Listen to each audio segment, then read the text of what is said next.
Един мой приятел, Огнян Видев, ми даде една малка касетка с някакъв запис.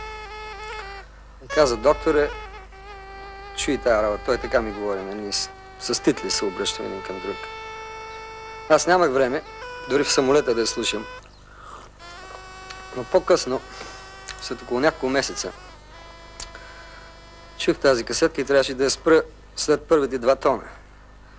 Повиках един мой приятел, казах: да не би нещо да съм поводял, слушай с мен сега да видим какво стане. Тази музика, която беше на касетката, мисля, че до цялият ми опит, до сега, музикален опит, който имам, в смисъл на музикална интеграция от една култура в друга или в трета, такова нещо не бях чувал.